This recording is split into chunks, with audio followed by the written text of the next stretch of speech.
Hello everyone, this is Linda Timian, Independent Stampin' Up! Demonstrator. This video will show you how to assemble the Waterside Retreat Easel card kit. The card front is based on a design by Mary Anne Cowan of Pinery Paper Crafts. The Waterside Retreat Designer Series paper is in the current catalog May through August of 2026. As always, you will need your own stamps and ink and adhesives. The easel card base works with almost any card front and makes a nice way to display a handmade card. In your kit, you will have the card base and a piece for your sentiment inside the card. You'll also have some Misty Moonlight pieces of cardstock and 2 pieces of Designer Series paper to match those. You will have a piece of 3x3 square wood grain Designer Series paper.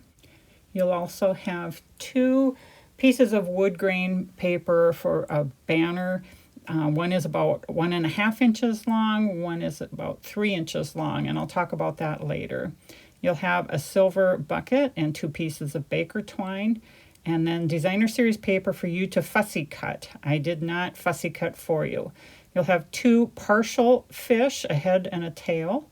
You'll have 2 buoys, and then a whole fish to fussy cut. Okay, so let's clear this stuff out of the way, and then I think we'll start with doing some stamping. I am using gray granite for most of my inking. I would use basic gray or early espresso for stamping on the wood grain Designer Series paper. The gray granite, you'll see, is a bit too light. Now, what I'm doing here is I am using sponge daubers to ink up the edges of the Designer Series paper, and you can do this very often on a lot of different papers, just to kind of give that antique or finished look, or just give it a border.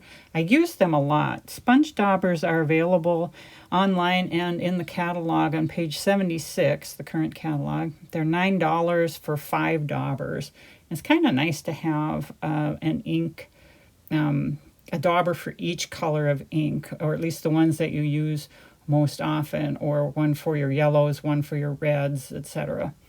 So anyway, I've inked up the edges of these 2 pieces right now with the gray granite ink. I'm going to use a small happy birthday from my stash and relax and enjoy your day. That is from On the Horizon bundle that is retired, but you can use whatever you have. Now, you have the option. I gave you a long and a short piece. That just gives you the ability to have a longer sentiment. So I just included both pieces, and so you can make a longer sentiment for on the wood grain banner for the front of your card. You can choose where you place it too. So I've got those stamped, and you can see, like I said, I would use a little bit darker ink on the wood grain piece. So next we're going to take the Misty Moonlight and the Designer Series paper, and we're just going to adhere them together. And so I'll use my tape runner, put a little adhesive on the back and the 4 corners, and then when I hold it down, I'm looking at opposite corners for equal margins all the way around. And then I'll do the same for the waves, the water. And that does have a direction, and so just make sure when you put it on the white card base that you have the waves in the right direction. Okay, so now take your card base, and we're just going to make sure that those folds are burnished. I use my bone folder here, and that I use my bone folder on pretty much every card I make. And once those are creased, you'll be able to make a little triangle for the card front. Okay, so now putting that card front on the easel, we're only going to put adhesive on that very end panel. That's about 2 3/4 by the 4 1/4. So that last section, that last panel. So we've only got adhesive on the bottom half of that. And then we want that flush all the way around. I think I'll just turn it upside down. I can get it flush all the way around and then press that down. And that way it's only adhered to that last panel of the card. And this wave piece, that goes on the card base at the bottom of the inside of the card, kind of basically. And we want that flush also all the way around. So I'm going to just hold that and get the sides flush and the bottom flush, and then press that down. So this is how the basic mechanics of the easel card work, and that's how it will display when it's put together. So next we're going to take your 3-inch square piece of wood grain. I'm going to trim a little bit off there, and I'll have an example here to go by. So I'm going to cut in between the posts, I guess you'd call them, about an inch, a good inch into that, because we're going to wrap some twine around those. And then I'm going to make a curved cut at the top of each post and stagger them a little. And if there's any sharp corners, you can just clip those corners a little bit too. Gives it a little more weathered look. And then I'm going to get my gray granite and my sponge dauber again, and I'm going to dab a little bit all the way around the edges of this piece. So I am using gray granite, which is a Stampin' Spot from one of the Paper Pumpkin kits.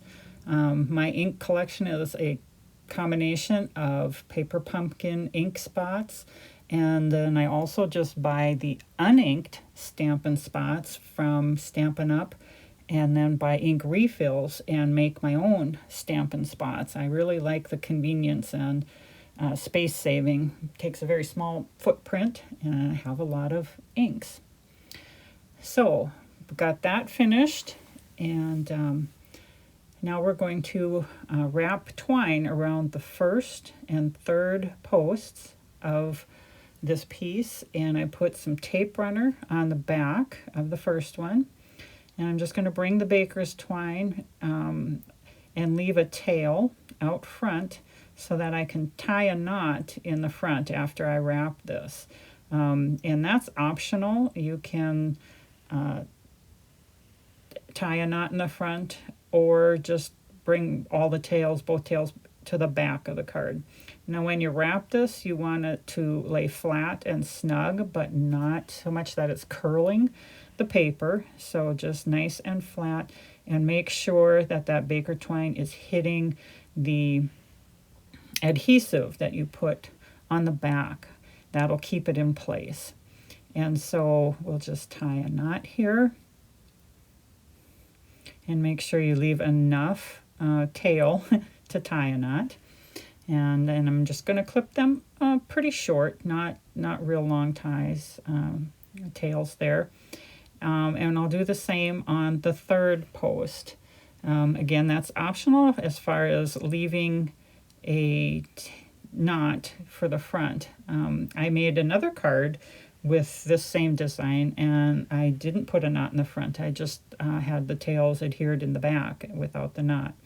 You should have enough twine to go around at least 4 times if you tie a knot in the front, and then 5 or 6 times if you just bring the tails to the back. So we'll check that out, and I'm going to leave that like that there, and then tie a knot with this one. And that's probably one of the fussier things we do besides the fussy cutting.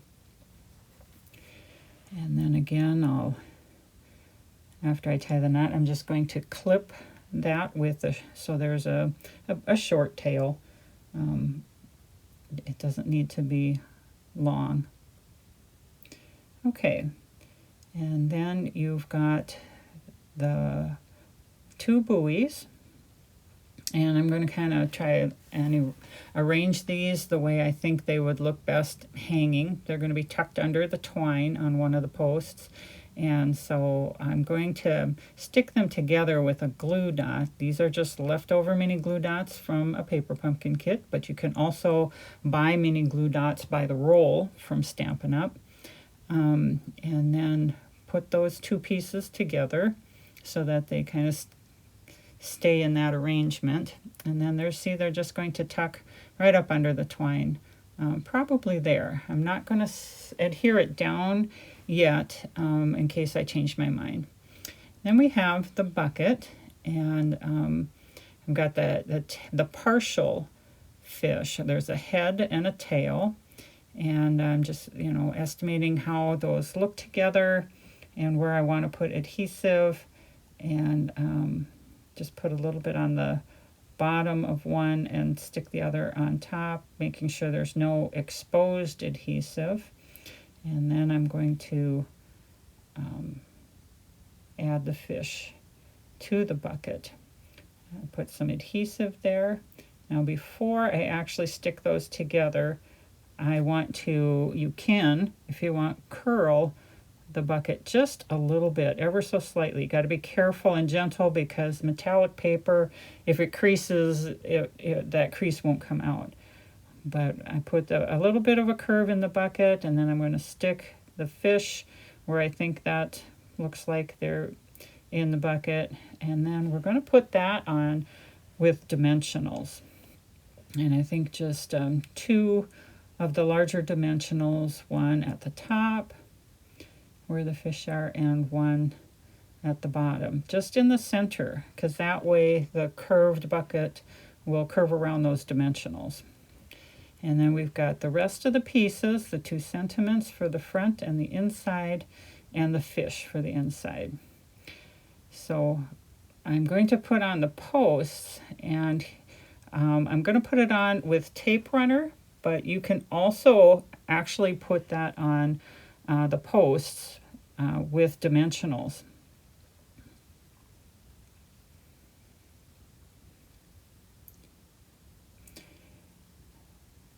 The tape runner will ensure that you can mail this without extra postage. The more layers of dimensionals you have, the thicker it gets, and it might take extra postage.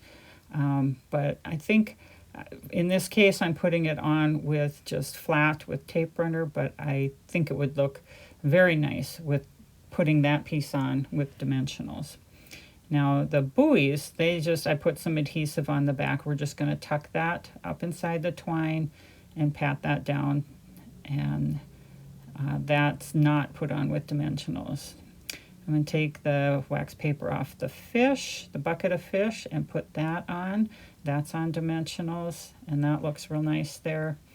And then your sentiment piece, wherever you decide to put that, down low or up higher, whatever length it is, you can either put it on with tape runner or with dimensionals. Either way would look good. If you put the posts on with dimensionals, you probably put the sentiment on with dimensionals too. Okay, then for the inside, I'm going to put, I got adhesive on the back of the fish. Again, you can put the fish on with dimensionals. Now my sentiment piece, I've demonstrated doing the edging and the stamping, so it's actually stamped on both sides. And I'm going to put actually 4 dimensionals here, 1 on each corner. I'm going to move this one if I can. Yeah, and put that in the corner. And there. So I've got those 4 dimensionals. And this is what holds it in place when you set the easel up. Having this piece here up on dimensionals will hold the easel in place. And so you want it right up to the edge of where you want the easel to rest. See that? And that's why that piece really should be on dimensionals to hold that easel in place. And then I put the fish on. I use tape runner, but you can use dimensionals for that too. As far as signing the card, you can sign the back, the inside. You can sign the back right there too. It's up to you. And so that is our Waterside Retreat easel card. It is my June 2026 thank you for your order card kit. And thanks for watching.